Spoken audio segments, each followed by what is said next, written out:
Hi everyone, I'm FM Greeno and welcome along to episode 8 of the Mighty Magyars, my FM21 save where I'm managing the Hungarian national football team.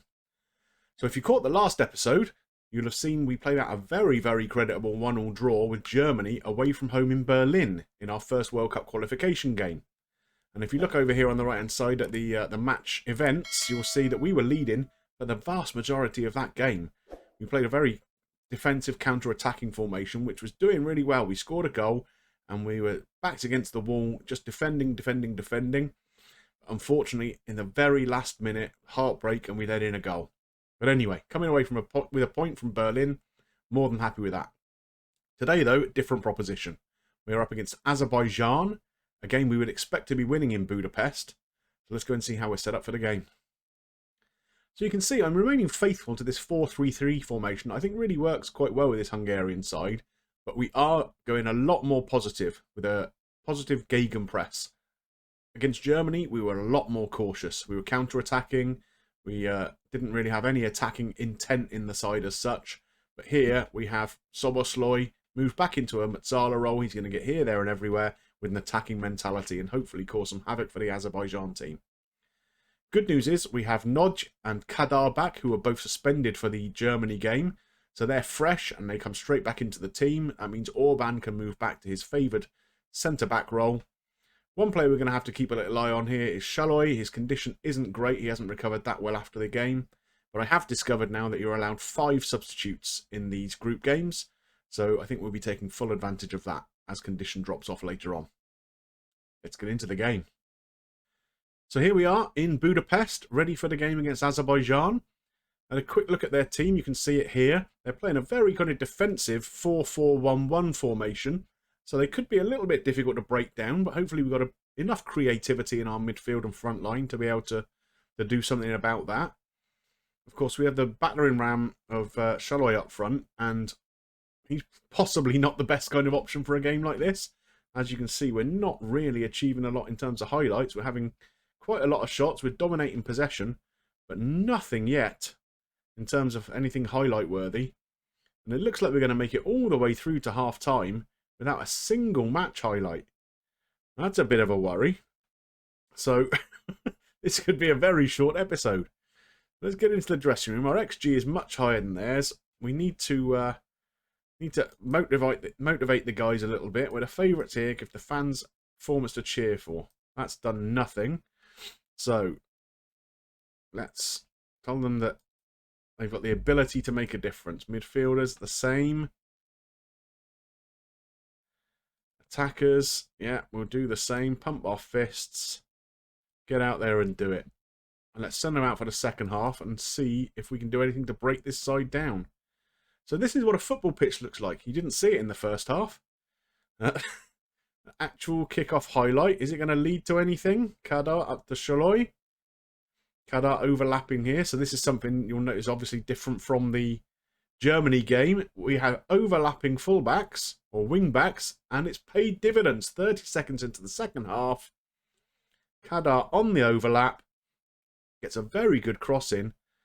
And Szoboszlai, he's in a centre forward. I don't quite know why.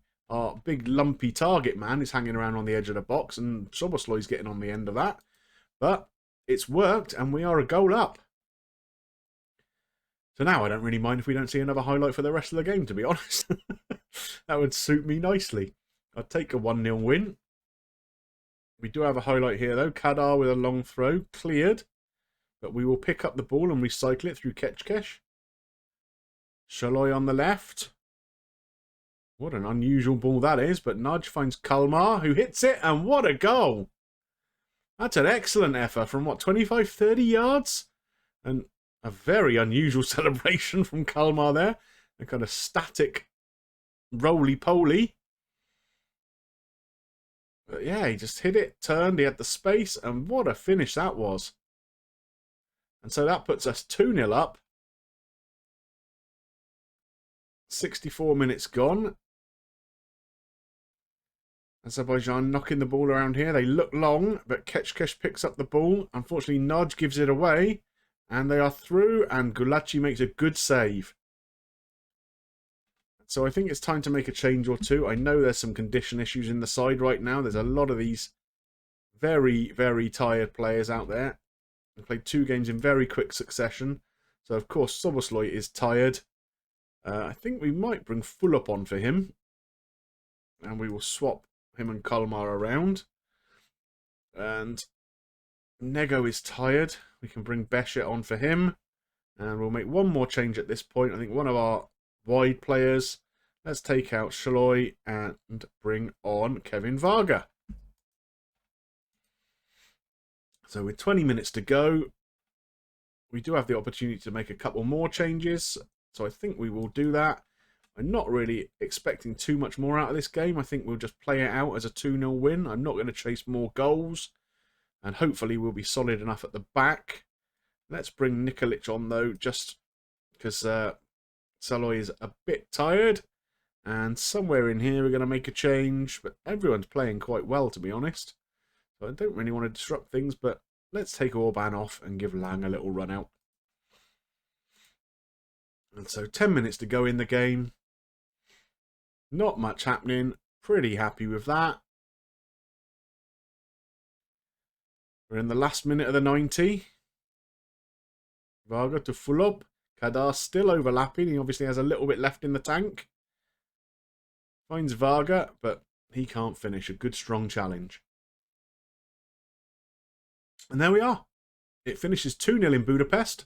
Hungary are the winners.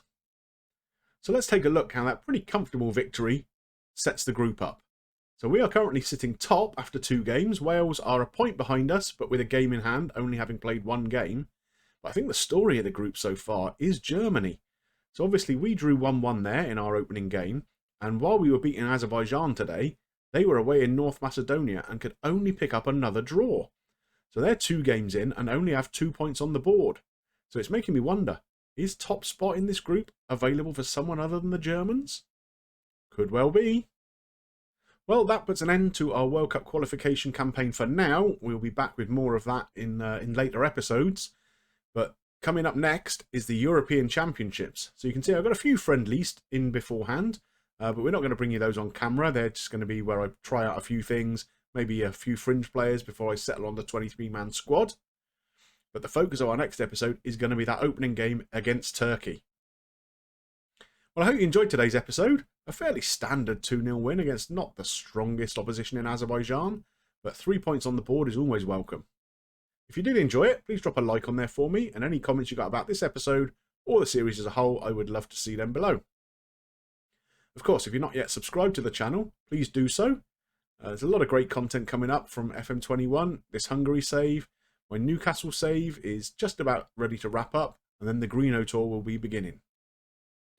It just remains for me to thank you for watching, and I'll see you soon for some European Championship action with Hungary. Mighty Magyars. Peace, lad.